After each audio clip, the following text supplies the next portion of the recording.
हाल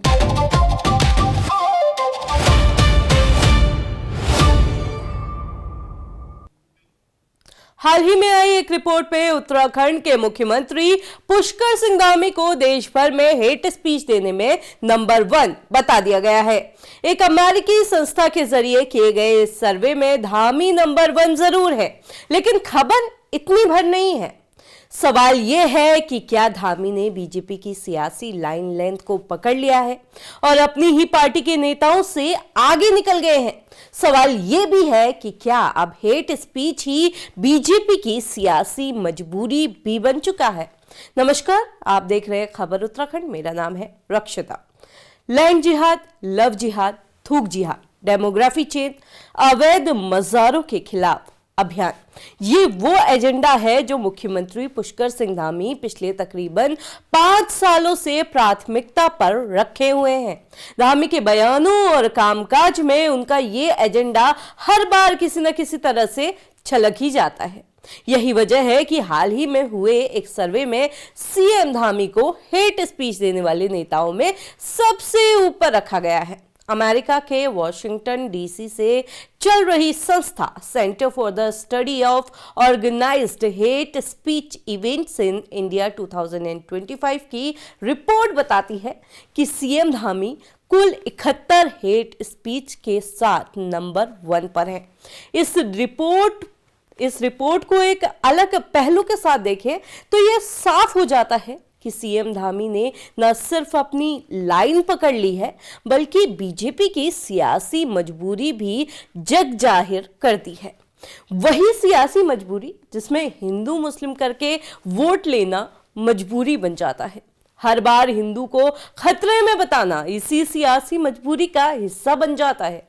BJP शासित राज्यों की कमान संभाल रहे मुख्यमंत्रियों को शायद सियासत का ये पेंतरा समझ नहीं आ पाया, लेकिन धामी ने इस दाव पे मानो पीएचडी कर ली है। भजनलाल शर्मा या फिर मोहन यादव, रेखा गुप्ता हो या फिर नायब सैनी, यहां तक कि सीएम धामी ने हेट स्पीच के मामले में यूपी के सीएम योगी और हेमंत बिस्व शर्मा को भी पीछे छोड़ दिया है। दिलचस्प यह है कि धामी अब खुले तौर पर इस बात का ऐलान करने से भी नहीं चूक रहे हैं कि वो ऐसे बयान देते हैं। एक बार उनका ये जो बयान है ये सुन लेते हैं।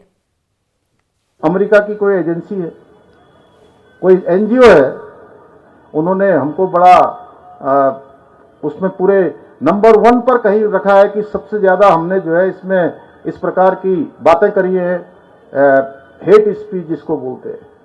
भाइयों बहनों, उत्तराखंड के अंदर क्या अवैध घुसपैठ होनी चाहिए? उत्तराखंड के अंदर धर्मांतरण होना चाहिए? क्या उत्तराखंड के अंदर दंगा रोकने वालों के लिए कानून, दंगा करने वालों के लिए कानून नहीं होना चाहिए? उत्तराखंड में अतिक्रमण करने वालों को अतिक्रमण नहीं हटाया जाना चाहिए? हमारी बहन बेटियों के साथ जो लव जिहाद का खेल खेलकर आज उनके भविष्य के साथ खिलवाड़ करते हैं, उनके जीवन के साथ खिलवाड़ करते हैं, लैंड जिहाद करते हैं और हमारे हजारों एकड़ जमीनों को सुनियोजित तरीके से षड्यंत्र के तहत उन पर कब्जा कर लेते हैं। तमाम प्रकार के ऐसे कुकृत्य करते हैं जिससे कहीं ना कहीं हमारे आने वाले बच्चों का भविष्य असुरक्षित हो रहा था। क्या हमारी जिम्मेदारी नहीं है कि हम अपनी आने वाली पीढ़ी को एक सुरक्षित उत्तराखंड दें, उनको विरासत में कोई संदेह न दें, किसी प्रकार की शंका न दें, किसी प्रकार का कोई भय न दें? ये मेरे साथ साथ समूचे उत्तराखंड की जिम्मेदारी है, सबका संकल्प है। और मैं राज्य का मुख्य सेवक होने के नाते अगर मैं इन बातों को करता हूं, आप इसको हेट स्पीच की संज्ञा देते तो मुझे स्वीकार है।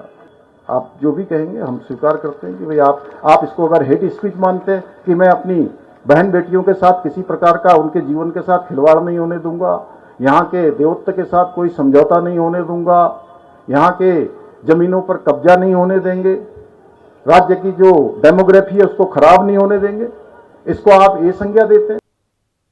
जाहिर है कि एक विदेशी एनजीओ जिसे हेट स्पीच बता रहा है, भारतीय जनता पार्टी के लिए यही सियासी मजबूरी बन चुका है। इस बात को न सिर्फ सीएम धामी ने अपनी ही पार्टी के नेताओं से बेहतर तरीके से समझ लिया है, बल्कि इस लाइन पर चलते हुए बहुत आगे भी वो निकल गए हैं और शायद साल 2027 में होने वाले विधानसभा चुनावों में जीत की राह भी इसी इरादे से टटोली जा रही है। अब आप इस पूरे मामले को कैसे देखते हैं, कमेंट करके अपनी राय जरूर बताइएगा।